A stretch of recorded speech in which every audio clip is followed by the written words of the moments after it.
April 1943. The skies over the Mediterranean were a theater of contradictions. Endless blue horizons broken by the harsh smell of burned oil, the crack of machine gun fire echoing across empty air, and pilots fighting duels at speeds no human body was ever designed to endure. For the German Luftwaffe, confidence reigned supreme. They had tested themselves against the Spitfire, the Hurricane, the Curtiss P-40, and countless Soviet designs. Most had been outflown, outgunned, or simply outlasted by the seasoned Messerschmitt Bf-109 or the versatile Focke-Wulfs FW-190. When German pilots first glimpsed the strange, twin-tailed silhouette of a new American aircraft, the Lockheed P-38 Lightning, they laughed. It looked, as one ace scrawled in his logbook, like two aircraft bolted together, a machine without grace. The Luftwaffe intelligence summaries described it as heavy, ungainly, prone to stall at altitude. "It will not trouble us," wrote Oberleutnant Heinrich Bartels, 11-JG-27 in April 1943, after his squadron's first sighting near Tunisia. His dismissive tone echoed the wider sentiment. The Lightning seemed clumsy.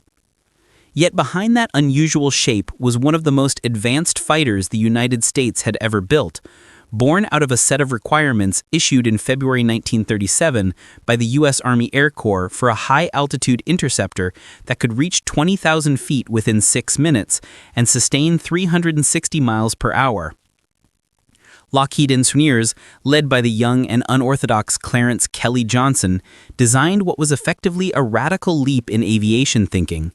Instead of a single fuselage, the P-38 carried twin booms housing its Allison V1710 engines, each producing between 1,000 and 1,600 horsepower depending on the variant, with turbo superchargers mounted behind them.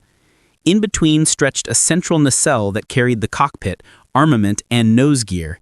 Its profile broke every convention, but its performance statistics were unignorable. A top speed of 414 miles per hour in the P-38J, a ceiling of over 44,000 feet, and a combat range with drop tanks exceeding 1,300 miles, nearly double that of early Spitfires or Mustangs. The Americans built it not just for speed but for firepower. Unlike wing-mounted guns, which required convergence adjustments and lost accuracy beyond 300 yards, the P-38 concentrated all its armament in the nose. 4 0.50 caliber M2 Browning machine guns with 500 rounds each, paired with a 20mm Hispano M2 cannon carrying 150 shells. This meant that a Lightning could pour accurate fire straight ahead for nearly 1,000 yards, shredding anything in its path without the guesswork of crossing streams of bullets. German pilots who mocked its clumsy frame quickly learned that a single 3-second burst could put half a dozen 20mm shells and nearly 50 0.50 caliber rounds into their cockpit canopy. Yet the Lightning's entry into combat was far from flawless. Its first operational missions over Europe in 1942 were plagued by engine reliability issues, particularly the turbo supercharger's tendency to overheat and fail at altitude. American pilots, many still green compared to the hardened veterans of the Luftwaffe, complained about compressibility problems in steep dives.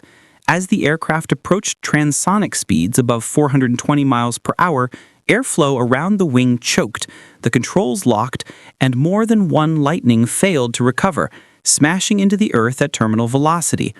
Training reports from 1942 reveal grim numbers. By the end of that year, the U.S. had lost nearly 130 P-38s in non-combat accidents alone. German intelligence picked up on these weaknesses. Reports filed by Luftwaffe 2 in December 1942 described the Lightning as unfit for vertical maneuver, prone to dive collapse, sluggish in turn. The mockery continued. In the skies over Tunisia in early 1943, Luftwaffe aces with 50 or more victories under their belts tested these conclusions firsthand. At first they seemed correct. A Lightning forced into a tight dogfight with a Bf-109G often struggled. Its large frame bled energy in hard turns, and in unskilled hands it became a slow, visible target. But the Americans adapted. The Lightning was never meant to fight turning battles at 200 miles per hour. It was built for energy tactics, high-speed dives, zoom climbs, and slashing attacks. By summer 1943, U.S. commanders like General Jimmy Doolittle and theater leaders in the Mediterranean drilled their P-38 groups to fight on their own terms, climb high, use speed, strike fast, and never get drawn into the turning circle of a Messerschmitt. Colonel Jack Alfrey, a Lightning ace with the 20th Fighter Group, later recalled, "At 30,000 feet, with the turbos singing, we could decide when to fight and when to leave. That freedom was priceless." The Germans' laughter began to fade after the summer battles. In August 1943, during Operation Tidal Wave, the low-level raid on Ploiești's oil refineries, P-38s provided cover and demonstrated their extraordinary range. Later that year, over Italy, they proved capable of escorting B-17s and B-24s to targets no other fighter could yet reach.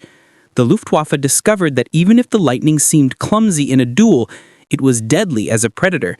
In November 1943, Major William J. Sloan of the 82nd Fighter Group scored 4 kills in a single mission over Naples by diving from altitude, firing once, and climbing away before the Germans could react. By 1944, the aircraft's reputation was cemented in the Pacific, where long distances across the Solomon Islands and New Guinea made the Lightning indispensable.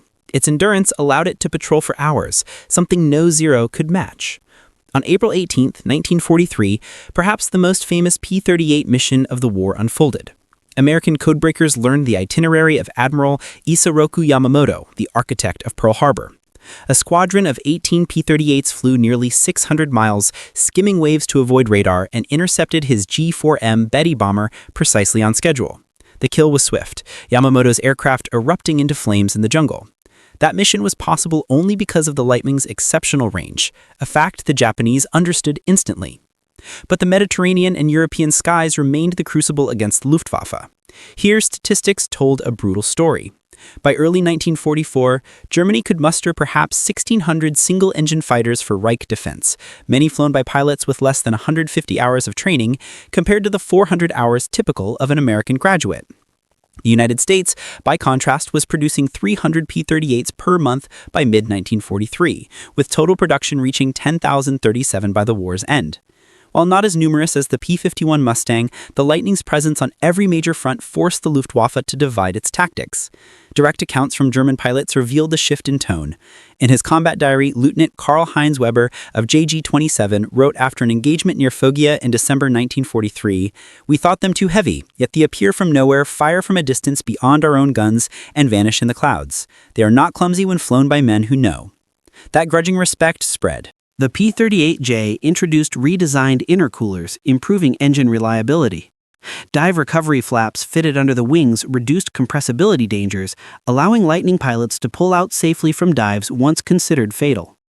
By the time of the Normandy invasion in June 1944, Lightning groups flew hundreds of sorties daily, strafing columns, bombing bridges, escorting bombers, and dueling with dwindling German interceptors. The twin booms that once provoked laughter now struck fear on sight. The battlefield's sensory reality was unmistakable.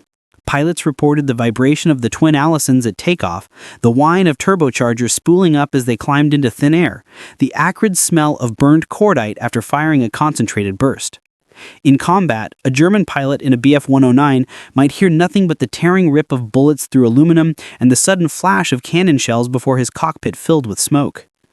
Survivors often describe the Lightning's attack as instantaneous. There was no long chase, only a sudden convergence of accurate fire. Even so, the P-38 never became invulnerable.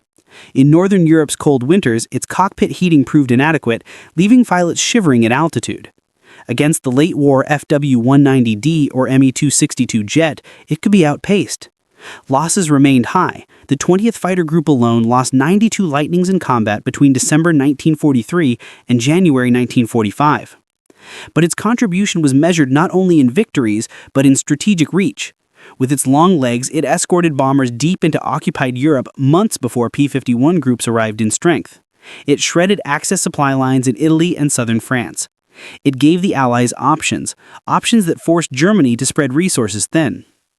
When General George Kenney assessed the Pacific Air Campaign in 1945, he noted, "The Lightning was our workhorse. Without it, the distances would have broken us. With it, we reached everywhere."